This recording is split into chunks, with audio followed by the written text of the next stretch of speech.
Já sentiu o gelo da humilhação pública, a raiva fervendo, mas sem resposta? Eles esperam sua reação. E se o verdadeiro poder fosse um silêncio tão profundo que desarmaria o agressor e revelaria sua fraqueza? Prepare-se para uma virada de jogo mental. Imagine o cenário, aquele momento exato em que o tempo parece parar. Pode ser durante uma reunião de negócios importante, com todos os seus superiores presentes, ou num jantar de família aparentemente inofensivo. De repente, uma frase corta o ar como uma lâmina, um comentário sarcástico, uma crítica velada, uma piada feita às suas custas. O riso de alguns, o silêncio constrangedor de outros. Todos os olhos se voltam para você. Nesse instante, não é apenas a sua reputação que está em jogo, é a sua biologia sendo sequestrada. O que acontece dentro do seu corpo nos segundos seguintes a um ataque verbal não é uma escolha sua. É um instinto primitivo, uma herança de sobrevivência que, neste contexto moderno, se torna a sua maior vulnerabilidade. A neurociência já mapeou esse terreno doloroso, e o que ela descobriu é perturbador. O cérebro humano não faz uma distinção clara entre um soco no rosto e uma humilhação pública. As mesmas vias neurais que processam a dor física acendem violentamente quando somos socialmente rejeitados ou diminuídos. É por isso que dói de verdade. É por isso que você sente um nó no estômago, o rosto queimando como se estivesse em chamas e o coração batendo na garganta. Seu sistema nervoso simpático entra em colapso, inundando sua corrente sanguínea com um coquetel tóxico de cortisol e adrenalina. O seu corpo está se preparando para lutar contra um tigre dente de sabre, mas o predador à sua frente é apenas um colega de trabalho inseguro ou um parente narcisista. E aqui reside a armadilha mortal. O seu instinto grita, lute ou fuja. Você sente a urgência desesperada de se defender, de gaguejar uma justificação, de chorar ou de explodir em raiva, mas é exatamente isso que o agressor precisa. Entenda a dinâmica do poder. Quem humilha o faz para preencher um vazio interno, para se sentir superior ao rebaixar o outro. Eles estão famintos por validação. Quando você reage impulsivamente, quando você deixa a emoção transbordar, você está alimentando a besta. Você está entregando a eles o controle remoto das suas emoções. Ao se defender desesperadamente, você valida a acusação. Ao se irar, você desce ao nível deles, rolando na lama onde eles se sentem confortáveis. A maioria das pessoas cai nesse abismo porque confunde silêncio com submissão. Elas acreditam que não responder é aceitar a derrota. Mas existe um tipo diferente de silêncio, uma frequência que poucos dominam. Não é o silêncio da vítima encolhida, mas o silêncio do predador que observa antes do bote. O silêncio ativo não é a ausência de resposta, é uma resposta ensurdecedora. É uma recusa deliberada em participar do teatro patético que o agressor montou. Para virar esse jogo, você precisa primeiro vencer a guerra contra a sua própria biologia, domar o animal interno que quer gritar, para então usar a arma mais letal da psicologia humana, a indiferença calculada. Mas para sustentar essa indiferença calculada, para não tremer quando o mundo exige que você grite, é necessário erguer uma fortaleza interna que nenhuma palavra externa possa derrubar. Estamos pisando agora em solo sagrado, revisitando a sabedoria de imperadores e guerreiros que entenderam a verdade fundamental sobre o conflito humano. Marco Aurélio, o imperador filósofo que governou Roma sob pressão inimaginável, deixou o mapa para essa resistência mental. Você tem poder sobre sua mente, não sobre eventos externos. Perceba isso e você encontrará a sua força. Essa é a distinção vital que separa a presa do predador. A maioria das pessoas vive como folhas ao vento, reagindo a cada sopro, a cada crítica, a cada olhar torto. elas terceirizaram seu equilíbrio emocional. Se alguém as elogia, elas sobem. Se alguém as insulta, elas desabam. O guerreiro estoico, no entanto, corta esse cordão umbilical. Ele entende que existe uma diferença abismal entre ser silenciado e escolher o silêncio. Ser silenciado é o que acontece quando o medo trava sua garganta, quando a submissão o impede de falar. Isso é fraqueza. Mas escolher o silêncio, quando você tem a capacidade de destruir o outro com palavras, isso é soberania. Isso é poder contido. Você precisa entender o que realmente está acontecendo no momento do ataque. O agressor, seja um narcisista patológico ou apenas alguém inseguro tentando inflar o próprio ego, não está buscando a verdade ou um debate. Ele está buscando o que a psicologia chama de suprimento. Ele precisa da sua dor, da sua raiva, da sua justificativa gaguejante para se sentir superior. Ele precisa ver que tem controle sobre o seu estado emocional. Quando você reage, quando você se defende apaixonadamente, você está entregando exatamente o banquete que ele desejava. Você está validando a existência dele e a importância da opinião dele sobre você. A sociedade nos condicionou a acreditar que o silêncio é consentimento, que quem cala consente. Ensinaram-nos que devemos defender nossa honra imediatamente, rebater cada acusação, lutar no lamaçal. É uma mentira conveniente que mantém as pessoas presas em ciclos intermináveis de conflito e exaustão. Ao quebrar esse padrão, ao recusar o script que a sociedade e o agressor escreveram para você, você cria um erro de sistema, um verdadeiro bug no cérebro do manipulador. Imagine a cena. Ele lança o insulto, a isca envenenada e aguarda a explosão ou as lágrimas. O cérebro dele já está antecipando a dopamina que virá da sua derrota. Mas, em vez disso, ele encontra um muro de concreto. Ele encontra um silêncio denso, pesado e consciente. Nesse momento, a dinâmica de poder não apenas se altera, ela se inverte completamente. O predador, subitamente privado de seu alimento emocional, entra em pânico. A incerteza começa a corroer a confiança dele. Por que ele não está reagindo? Ele sabe algo que eu não sei? Será que eu fui longe demais? Será que sou insignificante para ele? O objetivo aqui é uma transmutação alquímica da sua própria identidade. Você deve deixar de ser a vítima indefesa que busca aprovação e se tornar o observador inabalável. O observador não participa do drama, ele assiste ao drama. Ele olha para o agressor não como um monstro terrível, mas como uma criança birrenta ou um espécime curioso em um laboratório. Ao adotar essa postura, você se blinda. As palavras deixam de ser flechas que perfuram sua carne e se tornam apenas ruídos, sons vazios vibrando no ar, incapazes de tocar a cidadela da sua mente. Você deixa de ser um personagem no teatro macabro deles e se torna o diretor da cena, aquele que decide quando as cortinas se fecham. E é nesse espaço de controle absoluto, onde você detém as rédeas da sua própria alma, que a verdadeira batalha é vencida antes mesmo de você abrir a boca. Mas compreender a teoria é apenas o primeiro passo. No calor do momento, quando a adrenalina inunda suas veias e o instinto primitivo grita por reação, você precisa de mais do que filosofia.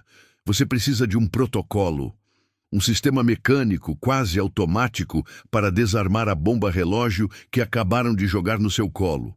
Vamos dissecar agora a anatomia do silêncio mortal, uma sequência de 4 pilares que deve ser executada com precisão cirúrgica no exato segundo em que o desrespeito acontece. Não é sobre passividade, é sobre uma microgestão brutal da realidade. O primeiro pilar é a âncora da respiração. Entenda que no momento do ataque verbal, seu corpo tenta te trair. O coração dispara, as mãos tremem, o rosto aquece. É o seu sistema nervoso simpático gritando luta ou fuga. Se você falar agora, sua voz vai falhar e o agressor vai sentir o cheiro do sangue. Por isso, antes de qualquer movimento externo, você precisa hackear sua própria biologia. No instante em que a ofensa atinge seus ouvidos, você força uma inspiração diafragmática profunda, invisível, mas potente. Não é um suspiro de derrota. É o ato de puxar o oxigênio para o cérebro, enviando um sinal químico imediato de que não há perigo real. Você desliga o alarme de incêndio interno. Enquanto o agressor espera ver você desmoronar, você está, na verdade, reiniciando o sistema, garantindo que, se decidir falar, sua voz sairá firme, grave e controlada, vindo do peito e não da garganta. Simultaneamente, você ativa o segundo pilar, a postura inabalável. A maioria das pessoas, ao ser humilhada, tende a encolher fisicamente, curvando os ombros num gesto subconsciente de proteção vital. O predador percebe isso e avança. Você fará o oposto. Enquanto ancora a respiração, você expande. Jogue os ombros levemente para trás, erga o queixo apenas o suficiente para expor a garganta, um sinal biológico de que você não teme o ataque, e alinhe a coluna. Você ocupa espaço. Essa linguagem corporal comunica uma dignidade silenciosa que nega visualmente a derrota que o agressor tanto deseja ver.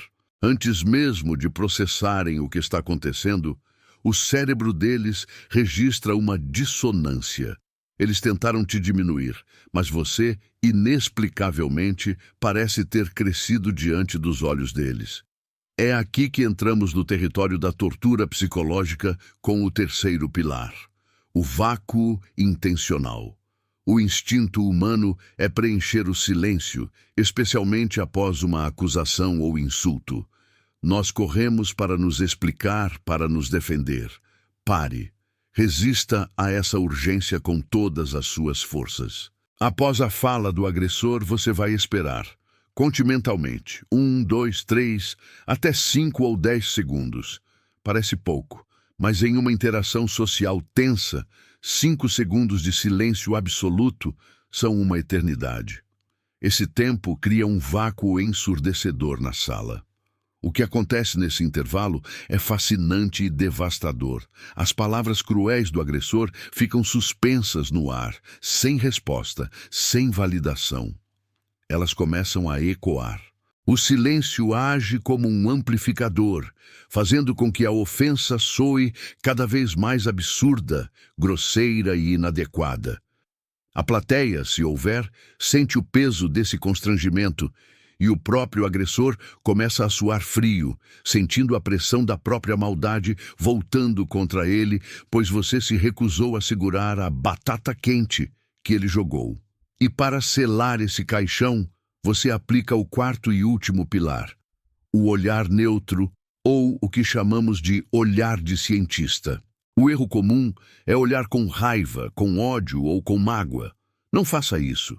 Emoção é combustível para o narcisista. Se você mostra raiva, ele sabe que te feriu. Seu olhar deve ser desprovido de qualquer emoção. Imagine que você é um biólogo observando um inseto exótico e levemente repugnante através de um microscópio. Você não odeia o inseto. Você apenas o analisa com curiosidade fria. Mantenha o contato visual fixo, calmo, penetrante. Você está olhando através da máscara social deles, vendo a criança insegura e quebrada que precisa humilhar os outros para se sentir alguém. Esse olhar não comunica "eu te odeio", ele comunica "eu vejo quem você realmente é, e isso não me afeta". É um espelho limpo que reflete apenas a feiura do agressor de volta para ele mesmo, desestabilizando-o completamente sem que você precise pronunciar uma única sílaba.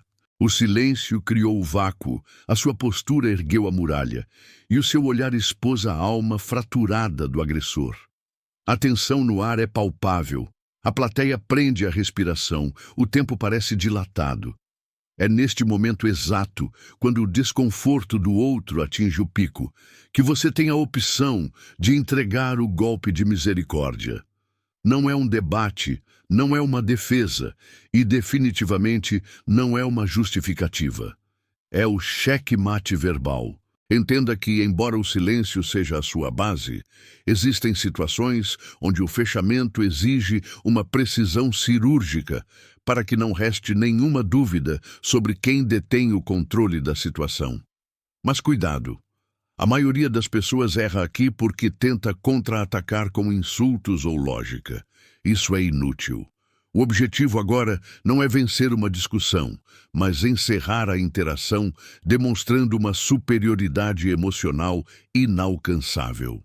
Para isso, você usará frases curtas, desenhadas para desarmar a agressão sem se sujar na lama do conflito. A primeira lâmina que você pode sacar é a pergunta desconcertante. Imagine o cenário. Ele acabou de tentar te humilhar, está ofegante, esperando sua raiva.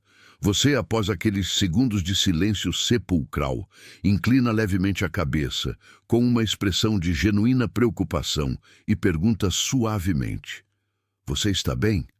Ou "Aconteceu algo difícil no seu dia para você agir assim?" Perceba a genialidade cruel dessa manobra. Ao perguntar se ele está bem, você recontextualiza todo o ataque.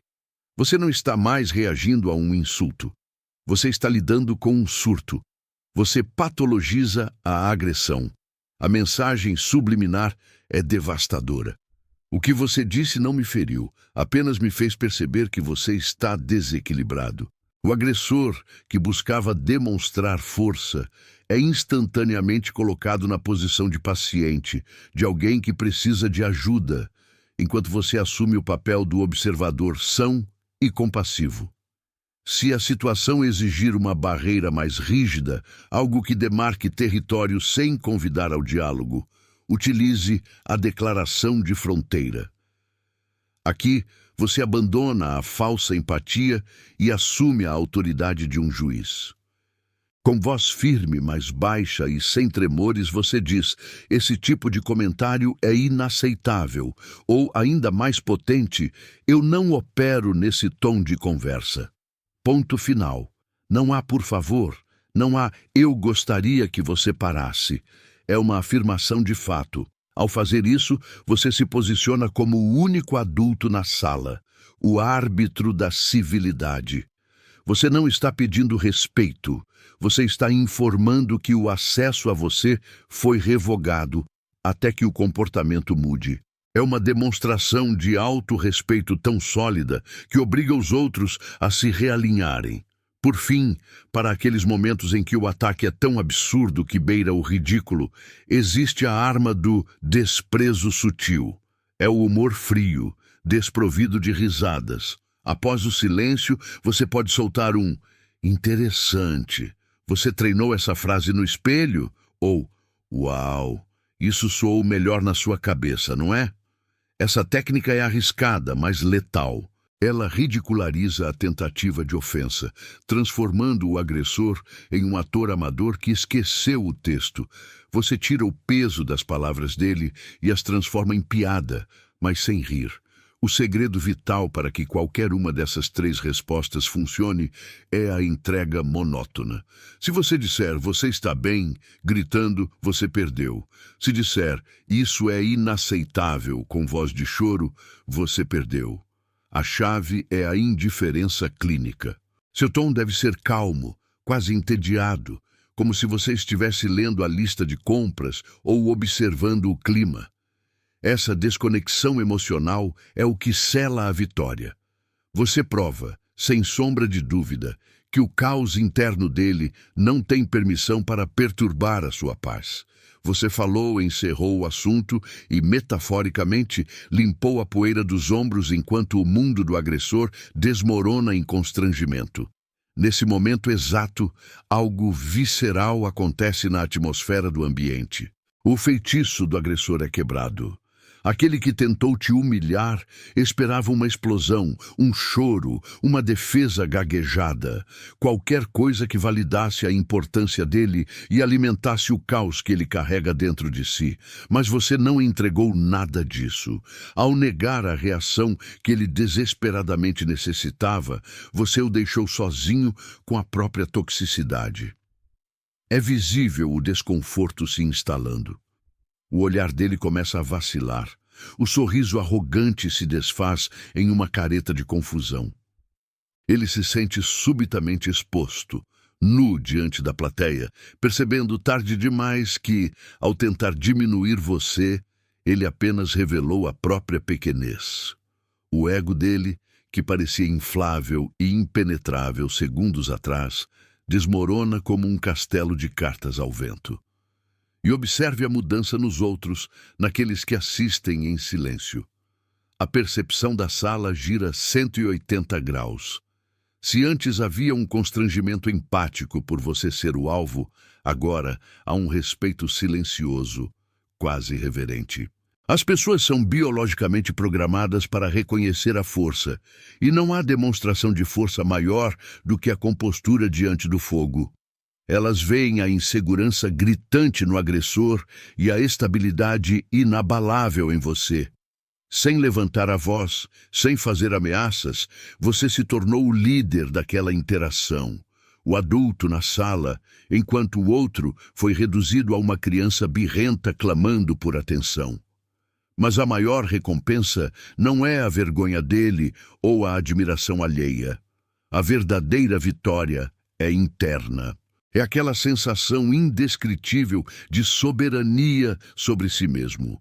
Você caminha para fora daquela situação não drenado, mas energizado, sentindo o peso real da sua dignidade. Você protegeu seu território sagrado.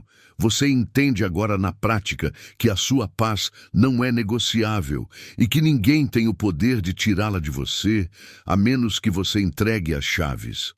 É a libertação final da necessidade de aprovação ou da validação externa. Contudo, a maestria não surge do dia para a noite. O autocontrole é um músculo, e como qualquer músculo, precisa ser tensionado para crescer. Não espere o grande vilão da sua vida aparecer para testar essa nova armadura. Pratique agora. Use essas técnicas em situações de baixo risco, no comentário ácido de um parente distante, na impaciência de um estranho no trânsito, na grosseria de um atendente. Cada vez que você escolhe o silêncio estratégico em vez da reação impulsiva, você está adicionando uma camada de aço à sua psique. Você está treinando seu cérebro para entender que você não é uma folha ao vento das emoções alheias, mas sim a rocha onde as ondas quebram e recuam. Chegamos ao fim desta jornada, mas é apenas o começo da sua transformação.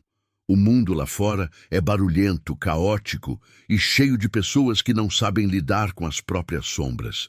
Elas tentarão projetar essas sombras em você. Mas agora, você tem o antídoto. Lembre-se desta verdade fundamental, grave-a na sua mente para sempre. O barulho é o refúgio dos fracos, o silêncio é o trono dos fortes.